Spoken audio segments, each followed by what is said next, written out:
Ever wonder what the eviction process in South Carolina is like? Let's learn all about it. Today, we will be diving into the eviction process in South Carolina. Welcome back, Loopers. It's Galena with DoorLoop. The eviction process can differ from county to county, but they more or less are the same. Send a clear written notice, fill out the forms, serve the documents, attend the trial, and wait for judgment. This video is a summary for a landlord to refer to when evicting a tenant. Remember, if you have any specific questions, don't hesitate to contact an attorney. Get our guide to eviction laws on the go from DoorLoop's Landlords series. Click the link in the description. Now, let's jump in.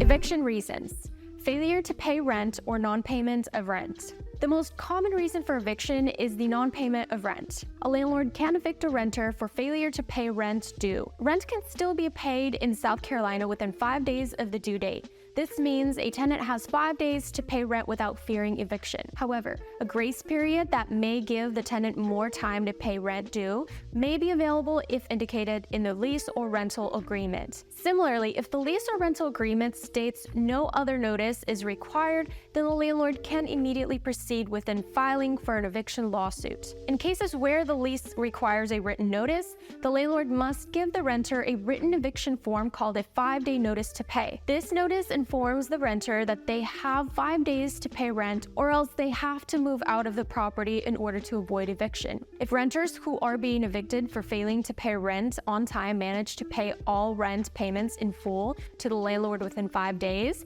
the entire eviction process stops and they can continue staying in their rental housing. Violation of a lease or rental agreement. A lease agreement can vary between tenants. Landlords and tenants are required to uphold the terms of the lease agreement at all times. The landlord can evict the tenant for a lease violation in South Carolina. The landlord must provide the tenant a 14-day notice to comply.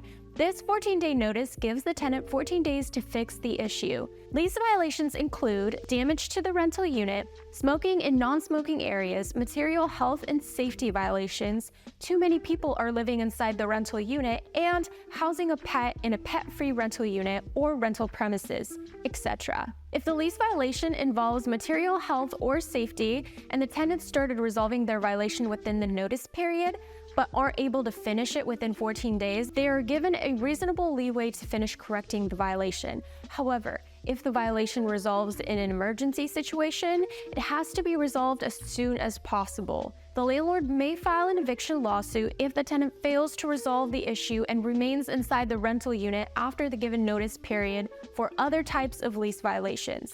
Conducting illegal activity. If a tenant has engaged in illegal activity on the rental premises, the landlord is not legally obligated to give them any notice. Landlords may proceed directly to the next step in the eviction process and continue filing for eviction proceedings. Non-renewal of lease after the end of the rental period. A South Carolina eviction does not allow a landlord to evict a tenant without good reason. As long as the tenant does not violate any rules, they can stay until their rental period ends. However, a tenant can be evicted if they stay in the property even a day after their written lease term ends, and they have not arranged for a renewal. This type of eviction notice usually only applies if the landlord wishes to pursue a lease termination. The landlord must give the tenant a quit notice. The notice must be in correspondence to their tenancy type or lease term, which could be either a 7-day notice to quit or a 30-day notice to quit. Should the tenant remain in the rental premises, even after their notice period ends, the landlord may continue to file for eviction proceedings by opening an eviction lawsuit. To download your own South Carolina lease agreement, visit DoorLoop's forms page. Click the link in the description to learn more. Filing a complaint. After the notice period has passed, the landlord may file for a rule order to show cause. Successful evictions rely on correct filings, so the landlord must file all the forms correctly. According to South Carolina state law, filing fees cost about $40 for the rule to show cause. A writ of ejectment costs an extra $10. Steps in filing. Proceed to the Justice Court the South Carolina rental property belongs to, file a rule to show cause, and pay filing costs. Timeline. It takes between 5 to 30 days before a landlord can file an eviction action. This depends on the notice given to the tenant. In cases involving illegal activity, the landlord can proceed directly to filing an order to show cause. Notice to comply. Before filing for an eviction with the court, you need to issue the tenant a notice to comply. You can either download the free PDF or Word template, or create your South Carolina eviction notice by clicking the link in the description to use a step-by-step wizard that guides you through the entire process to make sure you are submitting the legally correct notice. Keep in mind, the step-by-step wizard will ask you to pay a small fee at the end.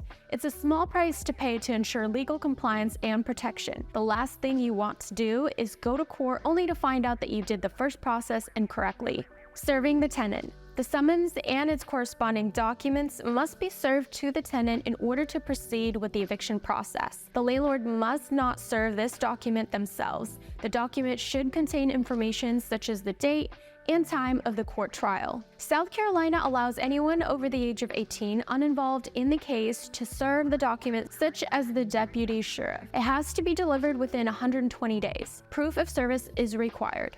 How to serve documents to a tenant. The summons and rule to show cause have to be served through one of the following methods. Personal service. The summons and its corresponding documents is served to the tenant in person.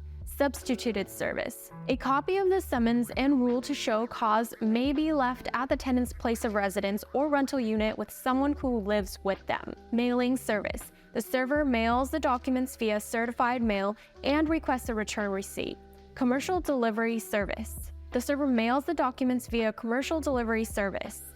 After serving the summons and complaint, the tenant must file an answer against the rule to show cause 10 days after they receive it and the summons in order to fight the eviction. Their answer should involve an explanation as to why they are disputing the landlord's complaints. In other counties, they may be known as filing an appearance. Either the landlord or tenant may request for a jury trial, but this could take longer. If the tenant fails to file for an appearance, the judge may pass judgment in favor of the landlord. In other words, proceeding with the eviction process. Timeline. The summons and rule to show cause must be served within 120 days of its issuance before an eviction hearing is scheduled. Tenants must file an answer within 10 days of receiving the documents. Asking for possession. Filing a motion to obtain judgment and get a judgment for possession. A landlord has to provide a strong argument backed up by solid evidence against their tenant in order to win. Should the tenant fail to show up to the hearing, the landlord may win by default. Next procedure if the tenant disagreed and filed an answer.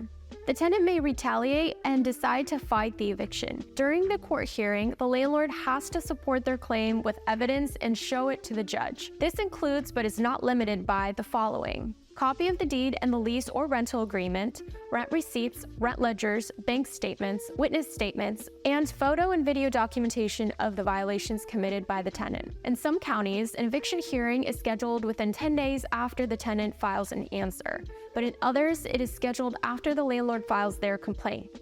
Getting possession. After the landlord wins the case and gets a writ of ejectment. Once the landlord wins the case, and provided the tenant does not file for an appeal or reconsideration, the court will issue a writ of ejectment upon the landlord's request. The writ of ejectment is a court order which informs the tenant that they must move out of their housing on the property or else they will be forcibly evicted. It is issued within 5 days after the judgment is passed in favor of the landlord.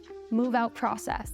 This final step in the eviction process in South Carolina is to move the tenant out of their rental housing on the property. South Carolina law dictates that a tenant must vacate the property within 24 hours upon receiving or posting of the writ of ejectment. Only the appropriate law enforcement officials are allowed to forcibly evict a tenant. Showing evidence. How to keep good records. If the tenant disagrees with the eviction request and they reply to the court, it's important that you keep extremely good records of everything so you can provide proof to the judge and win your case. This part is extremely important to winning the dispute in court. You can stay organized by keeping a physical paper trail. This can get very difficult to look through, takes up a lot of storage space, and could get lost, damaged, stolen, or burnt in a fire. Scanning documents. Scan every document into your computer. Backups. Store and backup every file using Dropbox, Google Drive, OneDrive, or any other option that is easily searchable. PMS. Use a property management software to save everything from lease agreements, signed documents, violations, emails, notes, invoices, payments, reminders, maintenance requests, pictures, videos, and anything else that can possibly be useful in a court case. This is used best when you can also scan every document into your software. Evidence to show for not paying rent. If the tenant doesn't pay rent and they dispute that claim, it's important that you show the judge the following: your lease agreement, showing the terms of the agreement, when rent is due, and any penalties for late payment to make clear that the tenant agreed to. All payments, showing all previous payments, how they were normally made, check, credit card, ACH, etc., and what date they were normally paid on. Any payment returns. If their check bounced, their bank account had insufficient funds, or they did a chargeback dispute on their credit card, show this to the judge. Also, show any fees your bank may have charged you and any penalties you are owed according to your lease agreements. All messages. If you sent your tenant automated or manual payment reminders by text, email, letter, or mail, it's important to show this to the judge. While it's usually not needed, it's still good to show that they were aware of the situation and were given time to cure and make payment. This is why it's always best to have everything in writing instead of any phone calls or face-to-face meetings, because these are hard to use as evidence.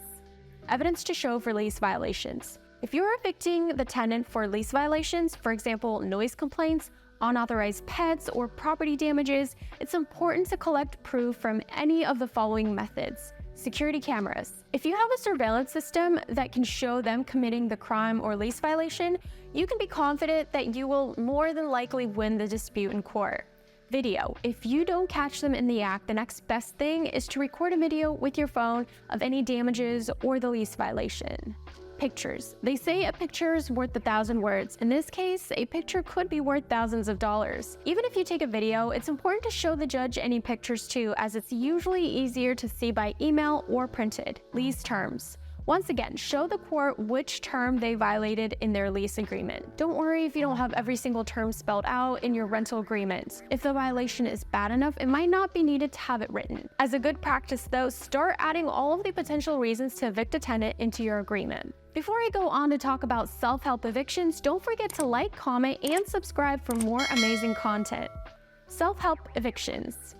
Examples of illegal self-help evictions include changing the locks, taking the tenant's belongings, removing the front door, or turning off the heat or electricity. Many states specify how much money a tenant can sue for if the landlord has tried to illegally evict the tenant through some sort of self-help measure. Some state laws also provide for tenants' court costs and attorney's fees if the tenant successfully sues the landlord, and/or give the tenant the right to stay in the rental unit. And that's a wrap.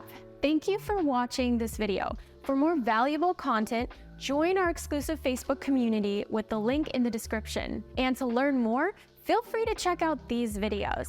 Thank you and have an amazing day.